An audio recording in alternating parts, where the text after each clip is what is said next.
on, everybody? So with the release of Cobra Kai Season 5 this week on Netflix, I thought it would be a perfect time to finally actually do a ranking for the show. I've been a lifelong fan of the Karate Kid franchise, along with Cobra Kai, of course, but I've never done a ranking. I do reviews for it and reactions and all of that stuff, but never a ranking, so this could be a lot of fun to talk about the show in depth, all the other seasons that I may have missed out on talking with you guys on the channel about. So make sure you share your rankings down below, whether you have seen Season 5 of Cobra Kai or not. I really am intrigued, because every season of the show, in my personal opinion, is pretty good, even though I do have to put one of them last place. I think all 5 seasons stand on their own as really great television. I think it's one of the best shows on television right now. But without further ado, though, let's get into my last place pick. At number 5, I have Cobra Kai Season 2.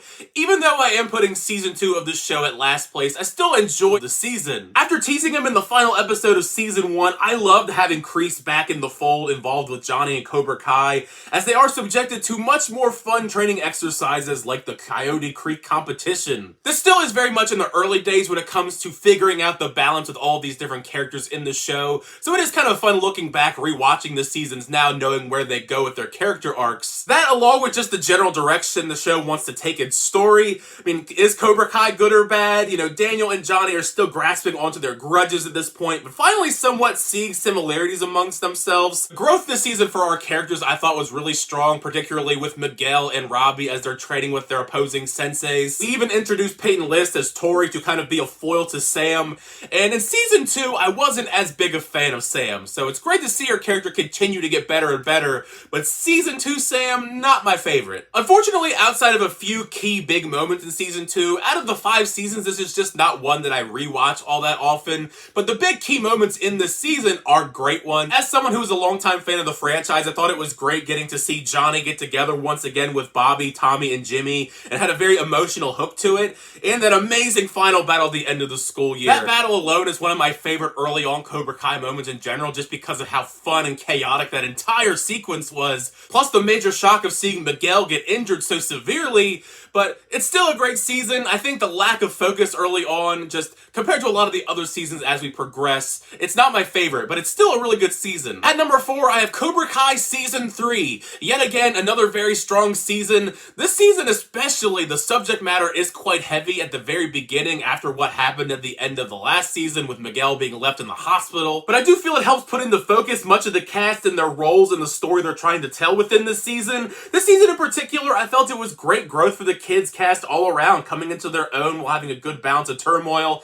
I mean, we have warring dojos, so there's always going to be some sort of fun, awesome fights along the way. And this season, they get pretty dirty. I mean, Cobra Kai, they're destroying properties, they're breaking Dimitri's arm. A battle in the very end of the season is just pure, complete mayhem. It's insane. After so many seasons of waiting and squabbles between the two of them, we finally in Season 3 get to see the seeds being planted for Johnny and Daniel actually kind of sort of working together. Even if it is still brief because they continue to have differences of opinion, and because of that we do get the birth of Eagle Fang Karate. I have always loved the bond between Miguel and Johnny. I think that is one of the strongest aspects in every single season, but this is the season that really cemented how much I love their bond, seeing it grow so much this season with Miguel trying to learn to do everything once again after getting out of the hospital. It gives you exactly everything you want in a storyline within this franchise. Something to root for, it's heartfelt, and there's some great comedy along the way because Johnny is a hilarious character who is trapped in the 80s. I am a little bit mixed when it comes to the stuff involving John Kreese in this season. I still think he is an extremely fantastic foil, but it's more so his backstory scenes, which I'm kind of iffy on. It was great to see his backstory finally fleshed out, but the scenes themselves, they're not my favorite. I did quite like the use of legacy characters here, having Daniel go to Okinawa and see Kumiko in Chosen, and of course the return of Allie. We do get that one episode where Elizabeth Shue does return. But yeah, yet another very strong season of Cobra Kai, the very first one that debuted on Netflix, even though YouTube actually produced the season and then Netflix acquired them. After that though, that is when we get the actual full-blown Netflix seasons of the franchise. Speaking of Netflix, at number 3, I have Cobra Kai Season 5, the most recent season of the show. I don't want to talk about too much with this because I do have a whole review, so if you want to hear my full thoughts about Season 5, go check that out. But once again, a very awesome season of the show. Really compelling stuff here in Season 5. We see the overall story in Season 5 pull pulled in many very intriguing directions since the All Valley tournament caused so much of a ripple effect.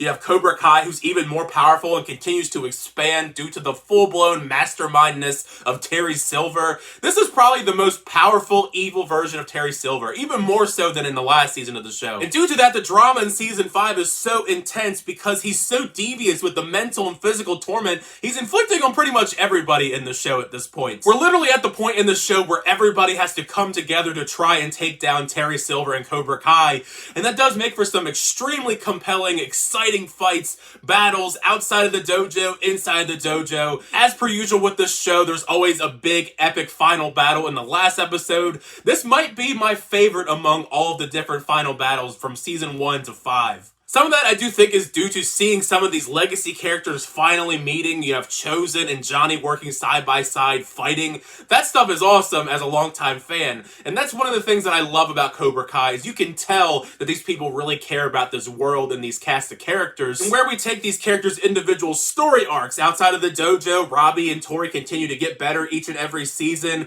It was even emotional getting to see Miguel find his father. And even Johnny, who is this character who has always been such a goofball, immature kind of guy.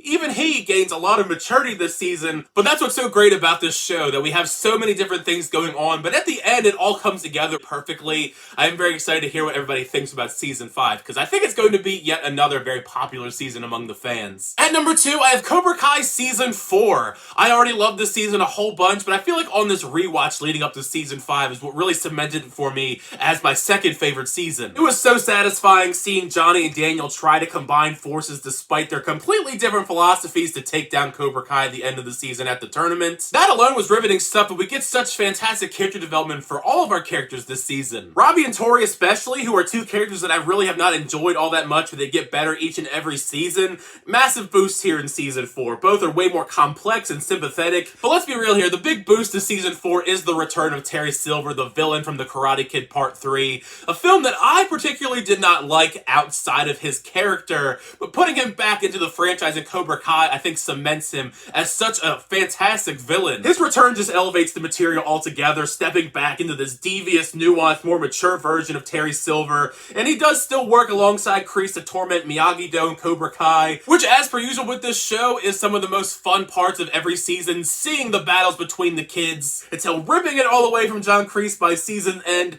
after yet another tournament. And the tournament at the end of season 4, out of all the tournaments that we've seen so far in the series, I think this is the most exciting. They really stepped up their game here when it comes to the production value and just the matchups themselves. The matchups in this, they're pretty epic, but at the exact same time, it is frustrating because we do know that Terry Silver did rig the tournament a little bit in his favor to win against Miyagi-Do and Eagle Fang, but it sets up some great plot threads for the next season, season 5. And at number 1, I have Cobra Kai season 1. It is still crazy to me looking back how far we've come since that first season dropped back in 2018. On paper, it sounds like an intriguing but questionable idea having a whole series centered around Johnny Lawrence, and it's made by YouTube Red. But turns out it ends up being one of the best modern revivals for a franchise. It still does completely follow the formula from the Karate Kid franchise. Miguel is bullied by kids, leading him to meet a sensei, but it still is able to take that concept and repackage it into something fresh and new, because Johnny Lawrence as a sensei is not the exact same kind of style as Mr. Miyagi. William Zabka deserves so much praise for carrying this show on his back, especially in that very first season, because Johnny Lawrence as a character,